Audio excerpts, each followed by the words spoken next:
আসসালামু আলাইকুম রহমতুল্লাহি ওয়া বারাকাতুহু। সম্মানিত প্রিয় মুসলিম ভাই ও বোনেরা, আর ইসলামিক টিভির পক্ষ থেকে সকলকে জানাই আন্তরিক মোবারকবাদ।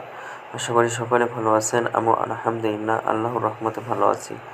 আজকে আপনাদের মাঝে আলোচনা করব গোসল ফরজ অবস্থায় মৃত ব্যক্তিকে যেভাবে গোসল করাতে হবে এবং গোসল ফরজ হওয়ার কারণসমূহগুলো আপনাদের মাঝে আলোচনা করব।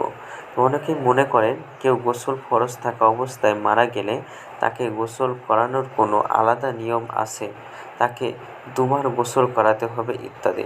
মূলত ইসলামী শরীয়তে গোসল ফরজ অবস্থায় মৃত ব্যক্তির গোসলের কোনো আলাদা পদ্ধতি নেই। অন্য মৃত ব্যক্তিদের যেভাবে গোসল করানো সুন্নত, গোসল ফরজ অবস্থায় মৃত ব্যক্তিকেও সেভাবে একবার গোসল করাতে হবে।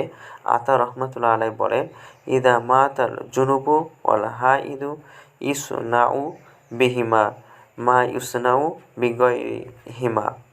গোসল ফরজ অবস্থায় কেউ মারা গেলে বা ঋতুবতী নারী মারা গেলে গোসলের ক্ষেত্রে তাদের বিধান অন্যান্য মৃতের মতোই, অর্থাৎ তাদেরকে একবারই গোসল দিতে হবে। মুসান্নিফ ইবনে আবি শাইবার হাদিস। এখন আলোচনা করবেন যেসব কারণগুলোতে গোসল ফরজ হয়।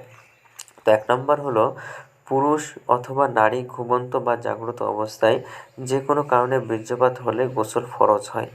2 নম্বর হলো স্বামী স্ত্রীর শারীরিকভাবে মিলিত হলে গোসল ফরজ হয়। মিলন প্রাথমিক অবস্থায় থাকলেও বা বীর্যপাত না হলেও গোসল ফরজ হয়ে যায়। 3 নম্বর হলো নারীদের হাইজ বা নেফাস শেষ হয়ে গেলে তার উপর গোসল ফরজ হয়। 4 নম্বর কারো মৃত্যু হওয়ার পর তাকে গোসল করানো হলো ফরজ। 5 নম্বর হলো নতুন মুসলিমের জন্য গোসল করা হলো ফরজ। কেউ নতুন মুসলমান হলে কোনো ইবাদত করার আগে তাকে গোসল করে নিতে হবে। তো ভিডিওটি ভালো লাগলে অবশ্যই চ্যানেলটি সাবস্ক্রাইব করে পাশে থাকবেন। ধন্যবাদ সকলকে।